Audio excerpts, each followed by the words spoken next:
All right, want to thank everyone for being here tonight with partnership with the AFL-CIO Big Bend. We're here tonight to kind of meet some of our candidates that we're endorsing the CLC, and want to make sure that we have an opportunity to share with everyone some of the things that they care about, what their stances are, and ask a couple of questions. So at this time, I'd like everyone to kind of introduce themselves, and we'll go ahead and begin with Sean. Go ahead, and then Barbara. Hi, my name's Sean Wood. I'm the president of the Big Bend Labor Council here in Tallahassee. And just thank you guys for participating.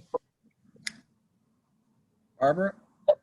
Hi, can everyone hear me? Yes. Oh, great. Congratulations, Kelly, on your award.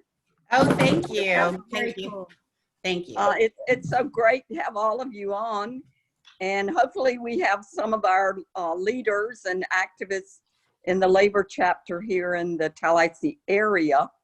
And of course, we cover more than just Leon County, and that's important for people like Tiffany Baker and Loran Odsley, because they run in so many counties, 6 and 11.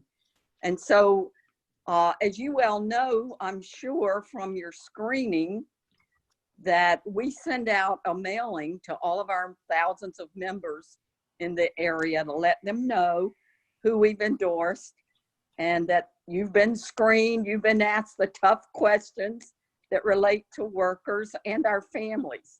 Mm-hmm. And so I thank you for running, because I've been a candidate before and I know what you're going through. And I ran against big money too. But the lies weren't quite as bad as they are now. They told a couple of big ones on me that were not true, but nothing like we're seeing today. So thank you, and just keep the faith. And what I would like for you all to do is not just to talk about your platform and why you were endorsed because of your stance on workers' issues, but bear down on what you need from us, because we don't just endorse. We let our members know, and then as individuals, we participate in things like, well, we don't go door to door as much as we used to with contact, but I know some of you go door to door and do other things where you're visible in the streets, and that's very good, but you need volunteers to help you. So bear down on that. And when this is over, I know Allison's already sent me her schedule of when she needs sign waivers. So all of you, if you will send me and Danielle, if you have her contact information, but make sure I get it, to let us know when you need volunteers to sign up, because I will also send it out to our Now chapter, because we've endorsed all of you as well. And tomorrow we have our retiree meeting at 4 o'clock by Zoom. So I'll bear down on it there, and I'll send it out to leaders of all those organizations, and try to get you some volunteers, because I'm itching to go out on the streets and wave signs. Great opportunities for you, honey. I come to There you go. Thank you, Barbara. Thank you. Well, Allison, go ahead and introduce yourself. I'll go with Kelly and then Lorraine. All right. I'm Allison Tant. I am running to fill the very big shoes that Loran Odsley has left for me to try to fill. I'm a strong proponent of public education. My 3 children have gone to Leon County schools from their beginning to end, and I work very closely with the school district on disability issues, including as of today, I have big announcements coming about some stuff that I'm doing with Lively. So just very much a proponent of what we're doing. And so is this the time I'm supposed to talk about the differences, or is this just intro? No, this is just a quick introduction. We'll get to that part. Yeah, well, I'm very excited. I'm very honored. It was very important to me to have the endorsement of labor, because I come from that background. My mom and dad worked for the railroad, very, very middle class upbringing. They worked really hard to get into the middle class from poverty after World War II. And so I want everybody to have the same opportunities in life that I have had, that my parents had. And so I'm just very honored to be on your slate of endorsed candidates. Wonderful to have you. Kelly, go ahead and introduce yourself. Yeah, thank you. I'm thrilled to be here. Thrilled to have the endorsement. So thank you so much for that. I grew up in a union home. It's one of the things that I have talked a lot about with people, that my dad was a plumber. And so for several years, we lived in union states, and he was union, and our house operated as a union house. When we moved to a right to work state, when I was in middle school, he was pretty upset about it. So it was just an early lesson for me early on. I feel really strongly about the rights of workers, and especially around earning living wages. Yeah. So I've said sort of unabashedly everywhere I go that I think that at a minimum people should be making $15 an hour, and that I sort of put my mouth where my money was, if I could say it that way, and raise the minimum wage in my organization up to $15 an hour before pretty much anybody has done that. And so I said to somebody today on a forum, it wasn't easy to do. It was painful to do, but it was also absolutely the right thing to do.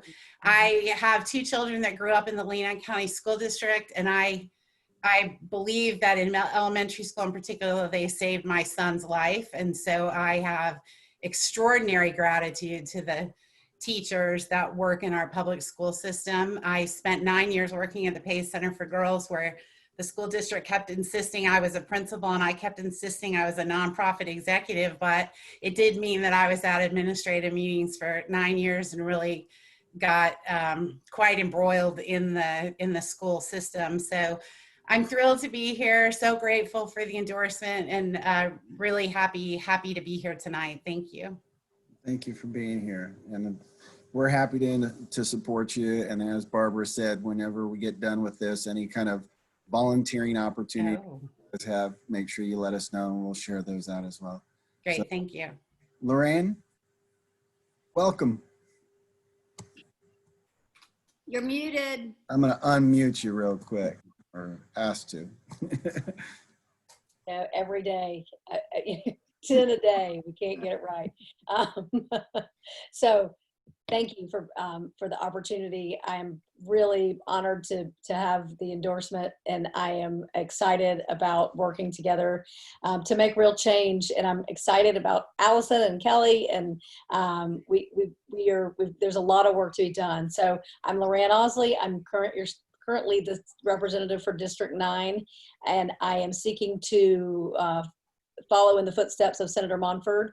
Senate District 3 is a enormous district encompassing 11 counties. So Leon and Gadsden are the largest population centers, but there's 9 other counties with a lot of challenges, particularly in our school systems. And so I have, 12 years in the legislature, voted on 12 budgets, spent a lot of time fighting in the trenches with our teachers, with the LCTA, with all of labor. I'm proud to have the endorsement of every aspect of labor in this campaign, as I have in all my previous campaigns. Got the endorsement of President Obama, and I am excited about that. But I my life's work has been about children and families and supporting public employees, and I have figured out a way to work across the aisle to get things done for the people of my district, and I am looking forward to the opportunity to do the same and continue that service in the Florida Senate.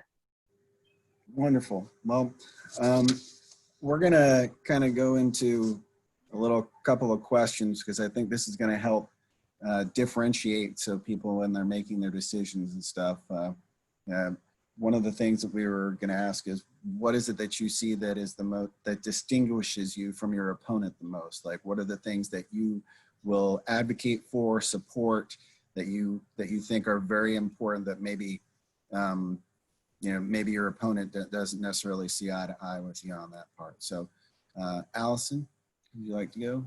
Yes. So my opponent has a track record. He served in the House from 2000 to 2004. He represented Winter Park. And when he ran before, there were several places where we're going to be different. For in terms of workers, he actually sponsored a bill to stop local governments from raising the minimum wage.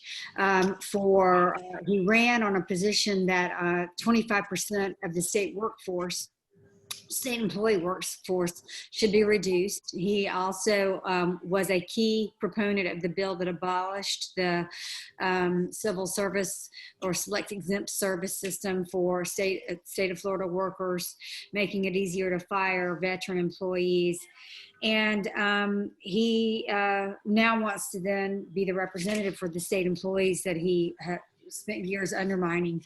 And where it comes to education, he got elected in 2000, right after Jeb Bush was elected, and he carried every bit of the legislation that Jeb Bush sought to tear apart public schools. He was very much in favor of expanding voucher schools. In fact, he went so far as to say that you could use a voucher to go anywhere in Florida, not just in the same area, but anywhere in Florida. So he had a major expansion of that. He also filed legislation to create a special taxing district for allowing developers to get land and then put a special surcharge on to build their own schools just for that developer's property, which would have siphoned off students from area public schools.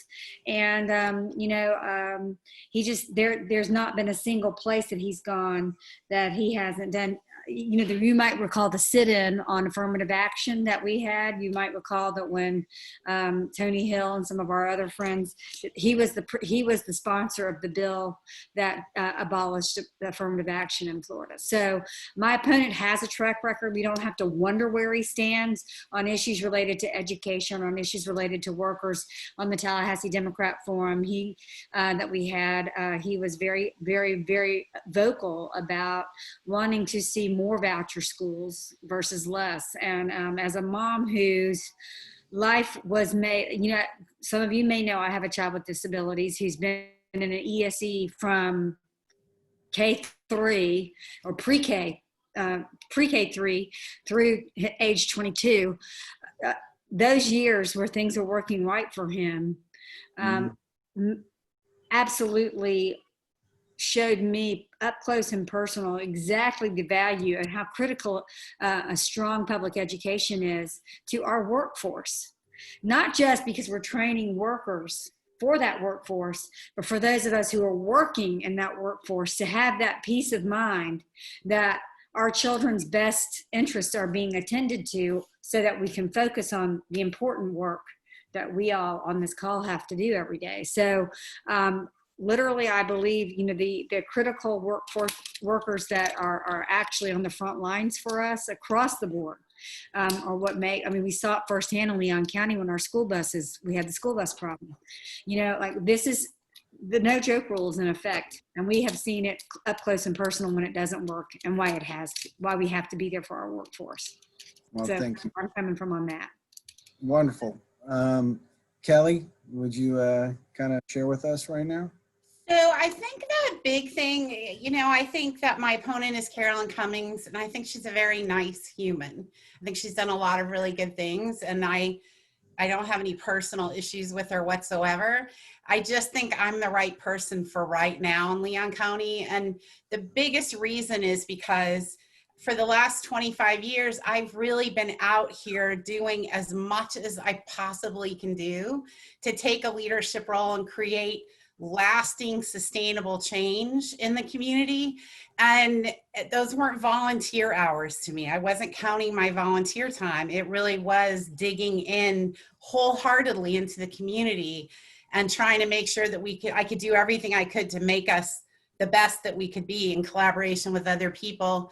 And so I've seen firsthand, I call it the two Tallahassees. I've worked for 25 years in the part of our community that struggles every single day just to know how they're going to feed their children at night, how they're going to pay their bills at the end of the month. And then I often come home at night to a different part of Tallahassee where my husband and I make a decent living and our children have been raised with privilege, although awareness of their privilege. And so I know that there are two very distinct Tallahassees, and I'm really, really aware of that and want to do as much as I can to make sure the voices of the people who are traditionally left out of the decision-making table have a way and an opportunity to be heard. I think the other really big difference is that I have an extraordinary sense of justice, what is right and wrong. And I stand up for what I believe. So I haven't in the campaign chased money. I haven't said I'll be something that I'm not so that I could get somebody's support of me. I'm not being supported by the big moneyed people because I have a will of my own and a voice of my own. And I think that that comes through loud and clear.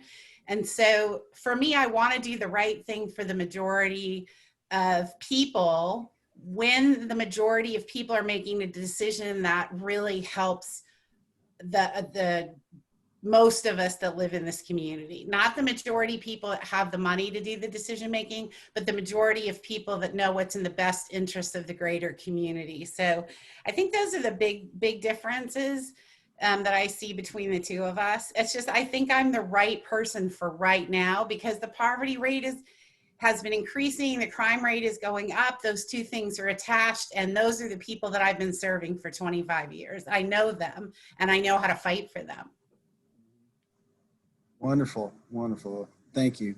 Loran, would you please let us know? So I think it's pretty clear the differences between me and my opponent. My opponent has no track record, but she's been very vocal about her positions. I am a 100% supporter of public dollars going to public schools. For the past 20 years, Florida has diverted resources from traditional public schools through all in the name of school choice and at the expense of our public schools. And so she is a supporter of choice. She is a supporter of these diversionary tactics. Every single year there's a new voucher or scholarship program that is taking money away from our traditional public schools. I am all in favor of choice, but not at the expense of public schools, period, end of story. Other places where we differ, I am in favor of Medicaid expansion. I'm in favor of increasing investment in our public health system, particularly our rural hospitals. The party Ms. Preston represents has consistently defunded not just public education, but public health, which is clearly apparent, the impacts of that right now in the middle of a global pandemic. I am not in favor of guns in our schools. It appears that Ms. Preston is in favor of guns in our schools. This is a very difficult topic that we addressed very clearly after Parkland. And the Republican Party came back from that wanting to arm our teachers. I think that is the wrong direction to go. Finally, I think just generally, Ms. Preston is being funded with over $1 million of Republican Party money. So no matter what she says, she's going to come into office owing the Republican Party everything. And that means a rubber stamp vote for all of these policies I've just discussed, in addition to the union busting attempts that they try every time, in addition to changes to the state retirement, the federal retirement system, state group health insurance, all of these issues that we stand up for and fight for every single day. I believe that there's a clear difference, and I have a record, and I have proven where I am on these issues, and I think all of your membership and your endorsement stands up to that, for that.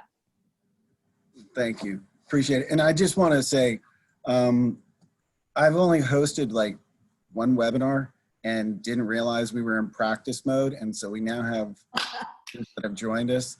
And so I'm on the learning curve, and I appreciate everyone being patient. And we've been recording, so it's going to be something that we can definitely share out. But we now have more attendees that are joining in, and we appreciate it. Tiffany, just so that you know, I sent you another email for the participant one, so you can join us on the screen if you'd like to, and we can get you in here as well. So Sean, do you want to ask a question? Yeah. And, I'm going to start with Ms. Tant just because it was in my eye line. I was just going to ask about how, from your position, how do you feel like you will be able to support public schools and working families in the upcoming 2 to 4 years? Well, the biggest thing is going to be stopping the siphoning off of dollars to voucher schools. I think that we've got to have a hard stop to that. I agree with Loran on that. This is something that we've allowed, too many of those dollars have been siphoned away. I think that also we've never gotten back to where we were from 2008 when we strip mined all of the public education budget. So I want to rebuild that budget. I mean, Loren's made a very good point in that we've seen what's happened when we have cut and cut and cut to the bone all of these various, basically the underpinnings of our government that we are dying to have right now. We need our public health working. We need our public educations working. We need to be paying our teachers better. I think that profession has been vilified. I think that right now with COVID, it has shown us the value. I think more and more people recognize and appreciate their teachers maybe more than ever. But teachers are working double time right now, teaching 2 different ways. It's just stretching them to, frankly, a breaking point that I'm concerned about for our teachers. But obviously, having teachers well-funded and stopping this cycle of taking money out of the hands of our public schools has got to be something that we have to have a hard line against, I believe, Sean. Go ahead, Ms. Osley. Sorry, what was the question again? Yeah, from your position, how do you feel like you can support public school and working families going forward in the next 4 years? Well, I think all the things we've talked about, just a real shining the light on the fact that public schools are getting the short end of the stick here with all of these voucher and scholarship programs. You know, first, I know y'all are all aware of this, but first it was a clever scheme to with the corporate income tax that never made it into the coffers and went straight to the step up in the scholarship, whatever their education scholarship associations. And now it's with the Parents Empowerment Scholarship, there's money coming directly out of the FEFP. Right. I will continue to stand up for public dollars being used for public education, period, end of story. And that, you know, that's and a real investment in the first years of life. You know, Kelly and I have been working on these issues for a long time, and I think every person working in the public school system recognizes that what shows up at the door on kindergarten, on the first day of kindergarten, is it makes a lot of difference with you know, that kid's chance of success, chance of you know, 3rd grade reading scores, chance of not dropping out, of real success in life. So much of that has to do with the early years of you know, 0 to 3, and then and having real supports for real quality early learning and supports for families. That is the best thing we can do to strengthen our public education system. Sean, before I forget, I would also like to add that one of the things I think is sorely lacking with the voucher school program is accountability and transparency. And the measurement of success with public dollars over here in public schools has to be the same as measuring success in the voucher school. They don't have to meet the same standards that public education does. And that bothers me a lot.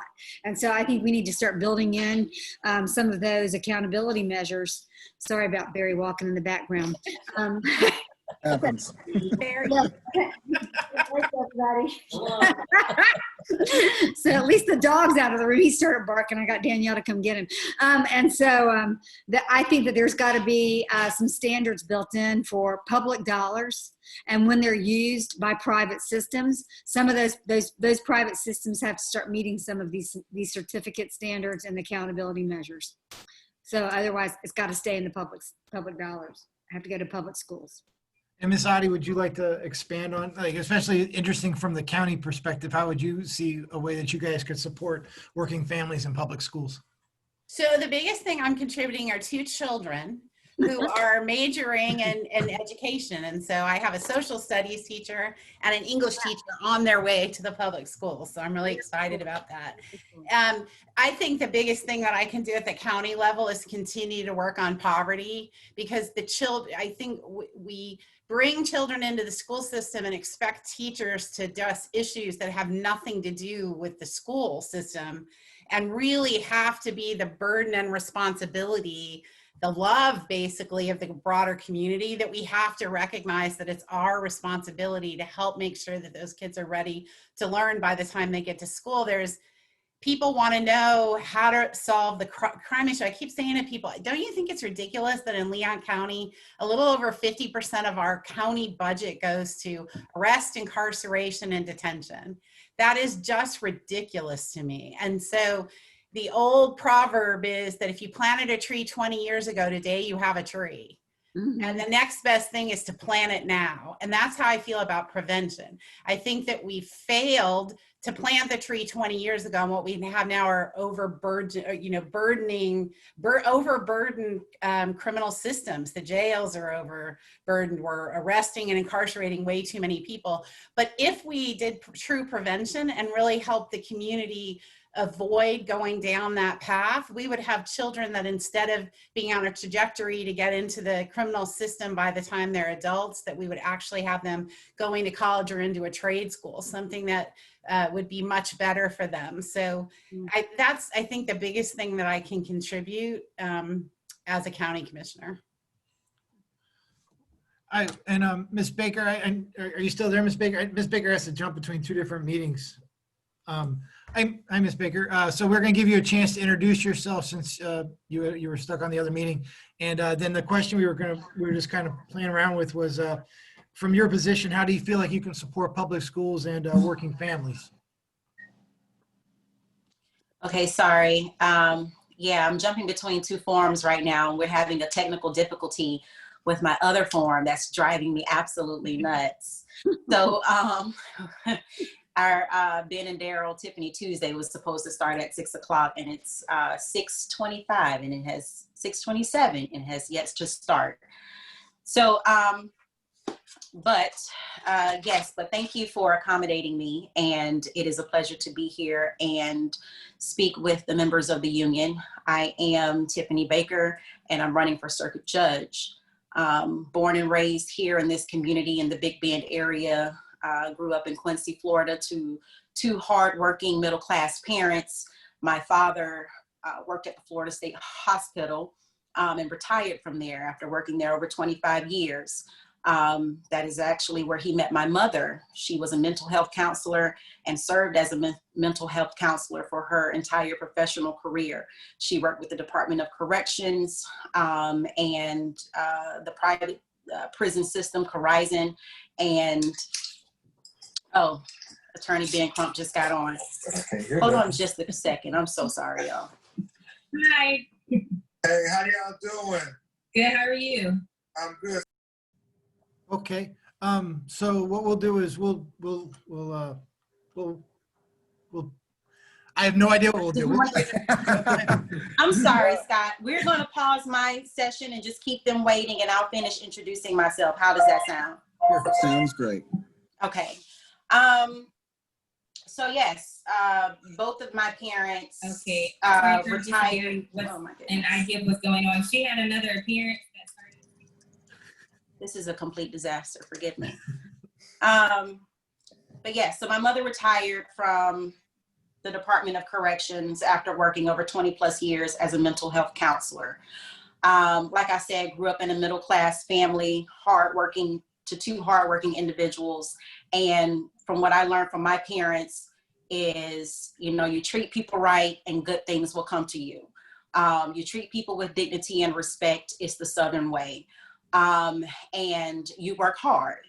And so that has informed my entire moral composition. It is the reason why I am running on the platform of respect the people, respect the law, and respect the bench. And it really started from when I came back from Howard Law School, and I started working as a public defender. And I noticed that you know, my clients compared to those who are represented by private attorneys were not treated the same. They were talked down to, they were required to come to court when private, you know, defendants who had private attorneys did not have to come to court. And, you know, I noticed that the sentences were, you know, there were disproportionate sentences being given to those who were indigent versus those who had private counsel. And so my position has always been, we need fairness across the board. We need fairness when it comes to those who have public defenders and those who have private counsel. We need fairness when in terms of race, gender, religion, creed. We need fairness across the board. So with that, I, again, have started campaigning and wanted to start out by being the kind of judge who will bring the bench to the people. So I didn't want to get on this ballot by paying to get on the ballot. I got on this ballot by earning a spot on the ballot. And that was collecting over 3,037 petitions. In addition to that, you know, my platform is all about how can we build this community and make it stronger. I believe that we, you know, kind of like what Ms. Adi was saying, you don't build a community by investing in prisons, because what you get what you pay for. If you spend more money on prisons, then you are basically investing in people that will come out with a prison, you know, mindset and forever be in that mindset. But if you invest your money in rehabilitation and you focus your energy on diversion programs, then you are focusing on rebuilding that person so that once they come out of prison, then, you know, they will be a stronger individual. When you make a stronger individual, you make a stronger community, and you thereby decrease the recidivist rate. So as a judge, I will be pushing for you know, rehabilitation over incarceration. In addition to that, I'm also going to be pushing for mandatory annual diversity training for all of the judges in the Second Judicial Circuit. And finally, just bringing it back home, you know, how I was raised, I'm about treating everyone with dignity and respect. And I believe by doing all of that, will build confidence, you know, will help every person in this community feel confident in our judicial system. Thank you. Tiffany, that was wonderful. Thank you. And don't worry about it. We are all dealing with a hybrid mode in computers and Zoom. So Okay. I was messing up before on something else. We're all human. So I hope you have a good one. We appreciate you for taking the time to come here today. Sean, you want to go ahead and ask? Yeah, our next question, we're going to talk about retirement. I did, and we'll start with Loran on the first one there and just kind of work our way around the group. So the 3% contribution and the no cost of living adjustment has been tough for all of our partners and members in our unions. What do you see you can do to fix this? Well, you know, it's a issue that we've been facing for a long time, and it's a lack of respect for public employees. Right. And it starts with recognizing the value of our public workforce, our teachers, our retired, you know. And so, you know, when I battled on the House floor, voted against budgets without a pay increase for public employees, I actually had people come up to me, members of the legislature, who did not realize that public employees don't get an annual cost of living adjustment. And they were talking about different things, but it's just a real, people just assume that we run our state like a good business. And, you know, when we talk about pay raises, they assume that's over and above just a general cost of living adjustment. I've explained, no, what we're talking about is a base level of pay that hasn't been increased in the state employees instance in, 10 years without a real pay raise. We got it this year, but it's this, the same issues. We are asking our teachers to do more, right? I mean, right now with COVID, what we are putting you all in such untenable positions, and to not provide you with every possible benefit to know that you can at least be able to, keep up with the price of inflation. And then we hit you with a 3% assessment. It's shameful the way that we treat those who we are asking to serve on the front lines. And I have all my life fought for these issues, and I'm looking forward to the opportunity of being in the Florida Senate, potentially with a few more Democrats, so that we can start really pushing on these issues.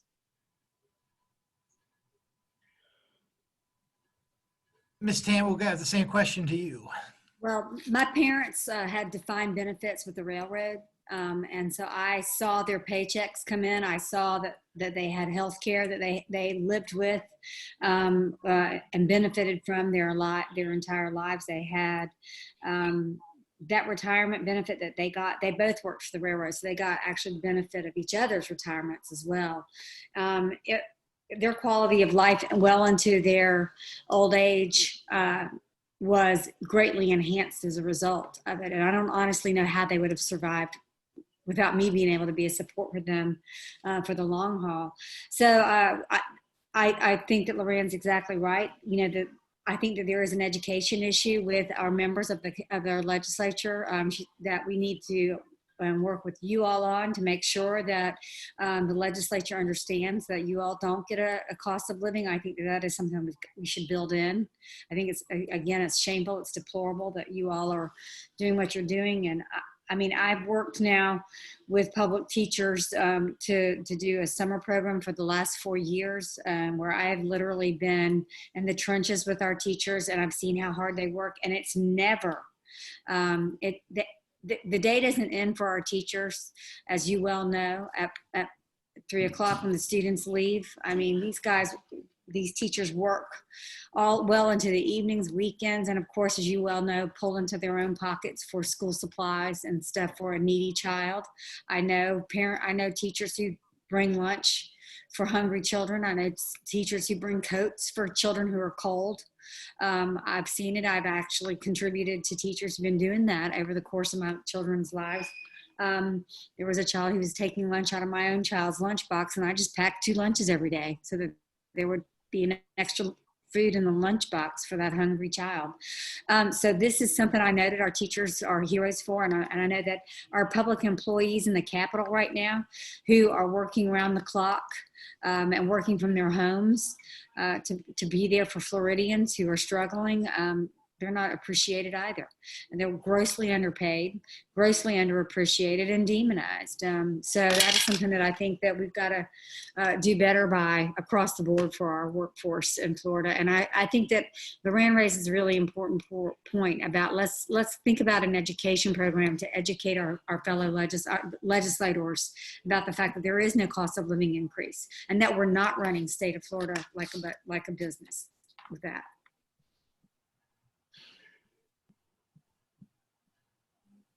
Ms. Adi, the same question to you. You can kind of direct it more towards the county too, if you want.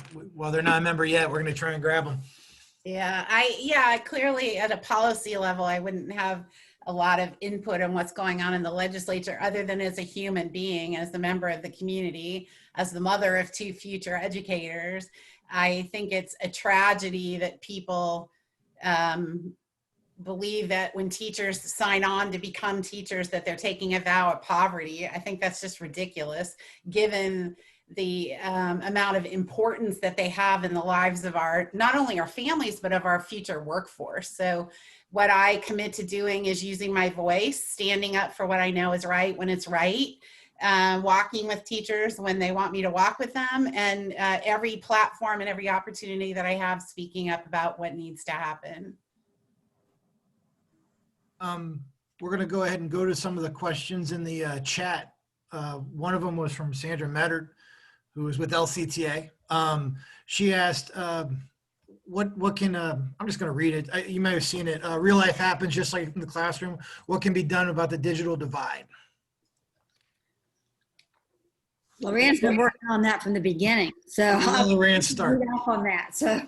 So yeah, I mean, this is a real issue and it has been for a long time, but I was talking to somebody today, I'm not sure if it's been exacerbated or just uncovered by Right. COVID. So just like many things, right? So we passed a bill this session that deals with rural broadband, which is a huge issue outside of Leon County, in some parts of Leon County, where just, it's not that, there is no internet to access. So kids do not have the capability. You can't get a hotspot because there's just nothing to connect to. So that's one issue and I actually, Jeb Bush penned an article in the last couple of days suggesting that the federal government should invest $100 billion in creating infrastructure, just like we did with the highway system, just like we did with the electrical grid. And I agree with him. I don't know what the number is, but the federal government has a role. This is, government steps in when the private sector doesn't have an answer. There is no answer. That's why, Comcast would go into these places if they were paying customers. There's not enough to keep Comcast in business. This is the job for the federal government and the state government in partnership to figure out how that happens in the rural areas. In the urban areas, it's a bigger issue. It's issues that we've been talking about, these issues of poverty and inequities in neighborhoods. And that is, the school district is in an untenable position at this moment. You all know this, but there is an effort underway to provide devices, and y'all know this probably better than I do. There's an effort through the Leon County Schools Foundation to provide connectivity, and that's working in some cases. Some parents know about it, some don't. So there needs to be a better educational awareness about that. But there's a third level that I think is equally as important, and it is some type of technical assistance for these families. You can't, a single mom with more than one kid, may just not know how to use the computer or access the resources that are available. And and I don't know whose role it is. And I hope we can figure this out. This may be a county, state, and private sector together, Leon County Schools Foundation, coming up with, maybe we can pilot something here in Leon County that can address that third leg of the stool, which is that technical assistance piece.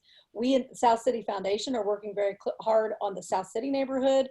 I had a long conversation with Rhonda Flanagan today, the principal of Hartsfield, and with Jimbo Jackson, because they have very large underserved populations, and I wanted to hear from them.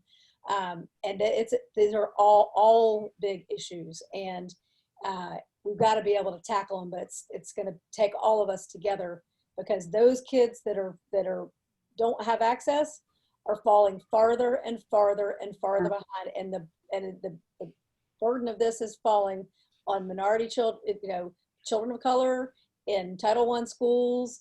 And we know this, and we need to lift those schools and those families up, because this is going to make a difference in for the rest of their lives. And I will just go ahead, and Kelly, we'll direct the same question to you about what do you see as a possibility for narrowing the digital divide in Leon County? Well, I agree. I think it needs to be accessible to everyone. And I think, Loran, your question about whether or not it was uncovered, or I think is 100% correct. I believe people didn't realize, and probably still don't in some instances, just how bad it was. But we had 70 girls at Pay Center, and we had the vast majority of them did not have access to computers. Many didn't have access to internet. So it was a matter of having to buy computers, hotspots, all kinds. Some didn't even have access to phones. So we were even trying to get girls onto the phones to be able to use some of the systems and keep up with their academics. And so that's just not fair. We live in an environment and in a world that really requires us to be able to be online in order to be competitive. So it's going to have to be public access. People are going to have to be able to access it. And so locally, I know that I can be supportive as the city tries to tackle this issue, although I wish they'd tackle it a little faster. I can certainly weigh in and be supportive of those options for the county, and to tell the stories of what I know the world is like for children who don't have access, or families, period. I mean, we have women that get on buses and take 2 transfers just to get to a nonprofit so they can apply for a job using one of their computers. So it's not a fair world in the sort of internet world. It's not fair. So of course I'll absolutely fight for it.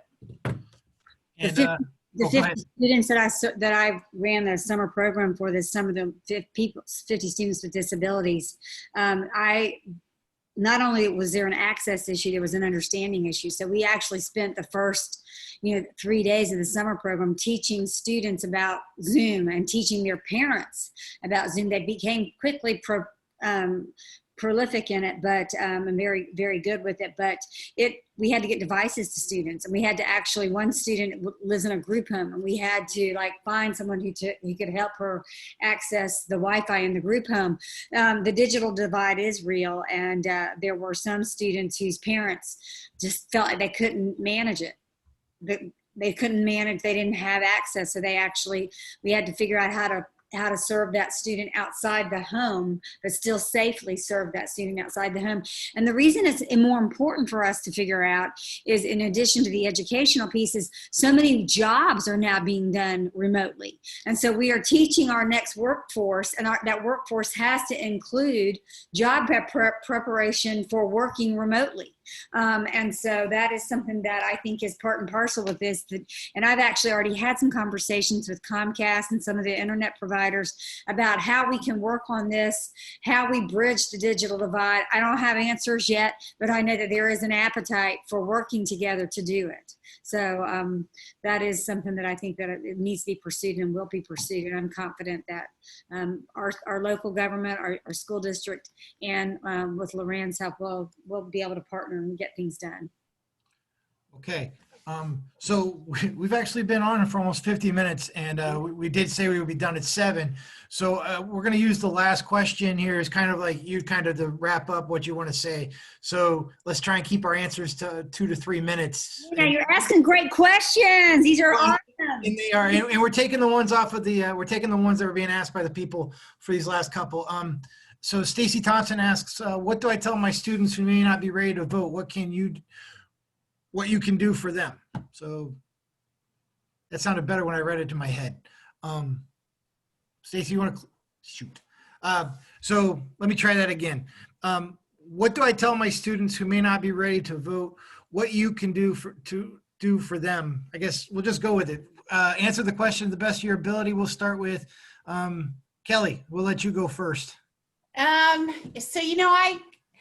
I was a young person at the age of 18, not ready to vote. I didn't actually believe that what was happening in government had anything to do with me. And I was a little bit older when I started to realize that my voice actually made a difference. And I think the more that we can talk to young people about how one added to another thing, to another thing, to another thing, actually changes the world. Like in social justice movements, like in protests at the Capitol, like in, it took me 7 years to go through school because I had to work full time. But every single semester I signed up and took a class, and I just kept putting one foot in front of the other. It feels the same way about voting. We have to let them know that their one vote leads to other votes and leads to change.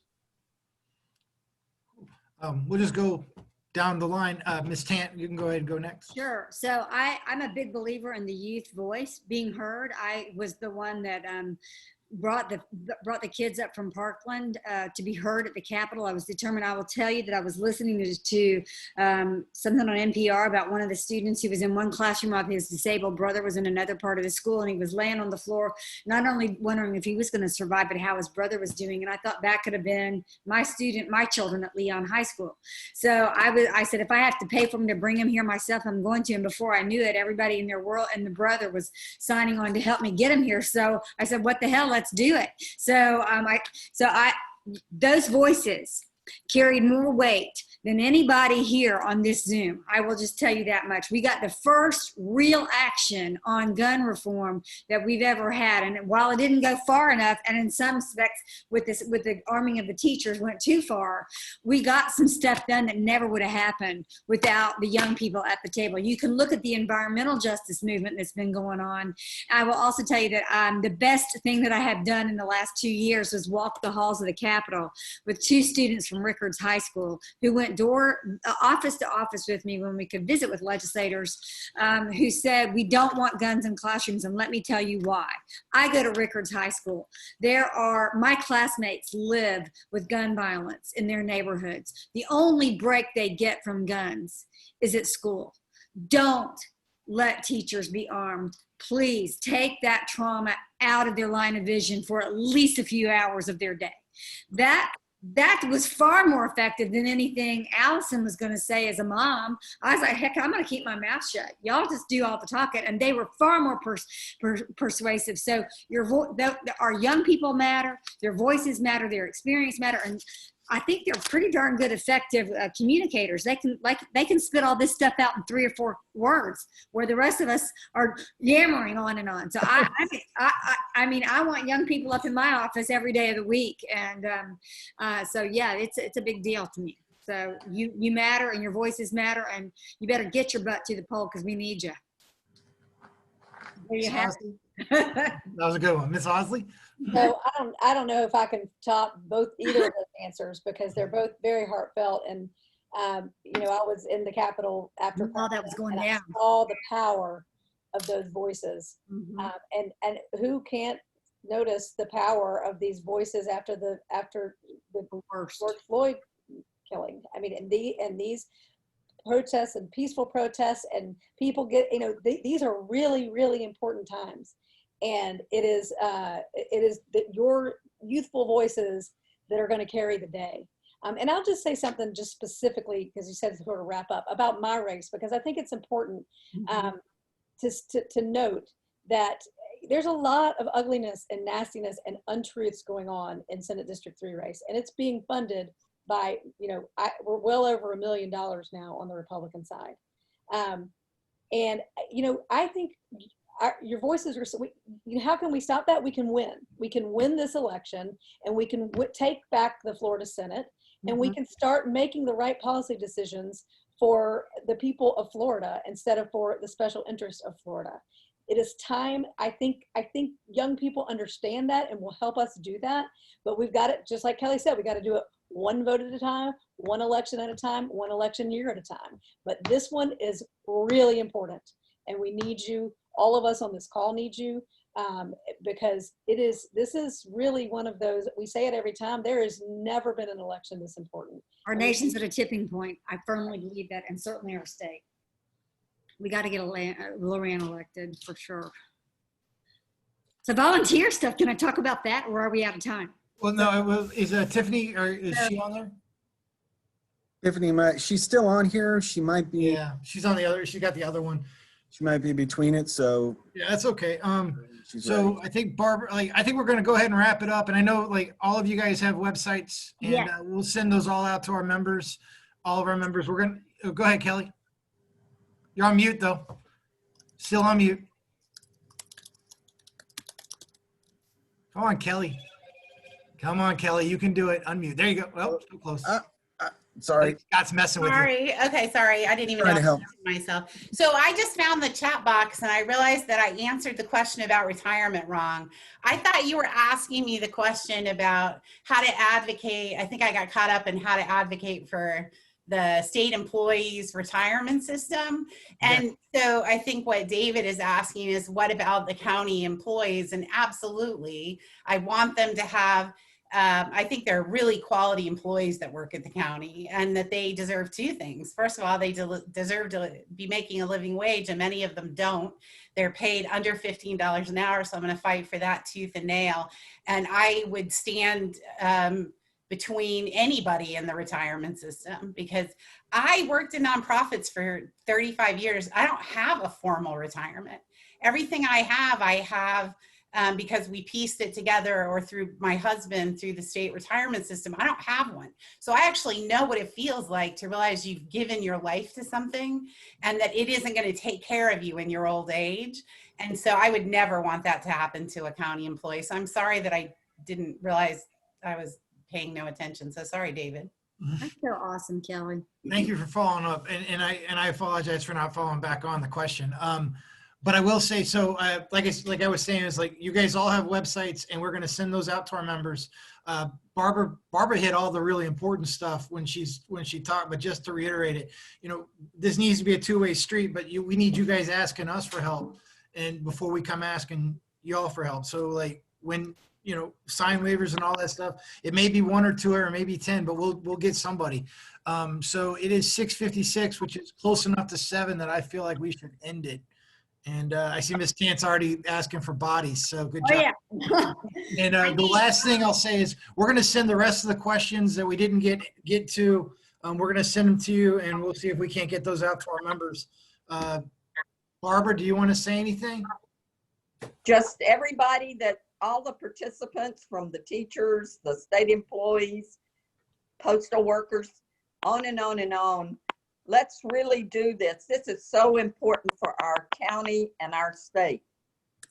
Now, I'll say one last thing. You know, I'm a lobbyist for women, but I also do volunteer work for retirees and workers up in the Capitol.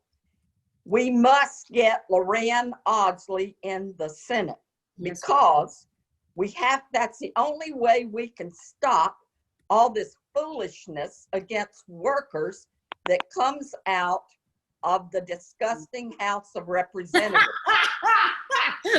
No, it's true. We used to be able to stop them, but not lately. So that's why they're spending over $1 million, the Republicans, to defeat Loran Audsley.